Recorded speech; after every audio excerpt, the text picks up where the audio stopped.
there's usually a triggering event where the millennial, the young adults, start wondering about their parents aging and their finances and go, huh, are mom and dad going to be okay? So, in your experience, what typically brings on that client to go, huh, maybe I should start talking about this?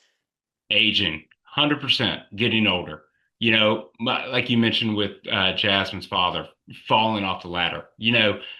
Had he not passed away, but that fall, that's one of those times where your future mother-in-law and even Jasmine start scratching their head like, hey, we're getting older. Like these things happen. So I've seen it time and time with clients and friends where like dad gets a cancer diagnosis.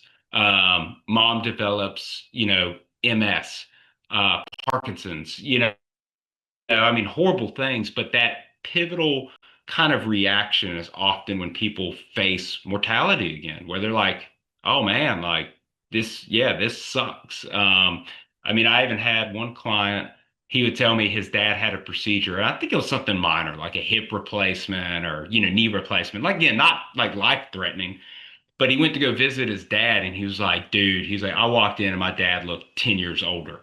Like, he's like, it crushed me, man. He's like, it just made me realize, like, holy crap, they're getting old.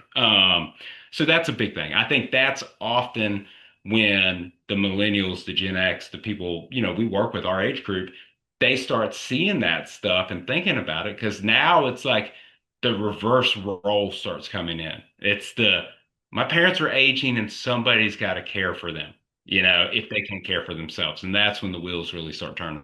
Yeah, no, that's yeah, that makes sense. Typically, there's a life triggering event or something that happens um, with someone else, right? It's like a friend. Like I'm sure my friends see the situation, and go, "Oh, maybe I should talk to my dad." But even sometimes that, like even like a fall, it's like, "Oh, you slipped on ice," but did he, or is it something else, right? So you can see these flags and still not act. So what? Why? What is that one thing holding people back from, this thing is waving in your face, do something, but it's still enough. I'll take care of this when it's later down the road. I just don't, I really don't understand why. Yeah, it's fear, man. There's so much fear in all of those things, and then also there's the where do you even start? That's the hardest part for a lot of people. Like I've had so many people say that with estate planning. They're like, I know I need to do this estate planning, whatever that random term means, but they're like, how does one even begin that or go about it? So the natural reluctance again for humans are we don't like going into unknown situations and uncharted territory. And it's why, I think one of the hardest things for people is they have to have those kind of life altering or eye opening events to be like, oh my gosh, I need to do it because they can actually now emotionally feel what that event would be like. Like, I'll tell you the number one motivator I've seen for 30-year-olds, 40-year-olds to get their will done is book a trip to Europe or Hawaii.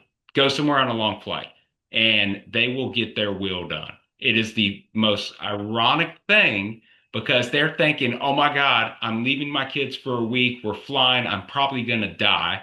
But the reality is, the chance of them dying in that plane is so slim compared to every single time they drive 5 miles down the road.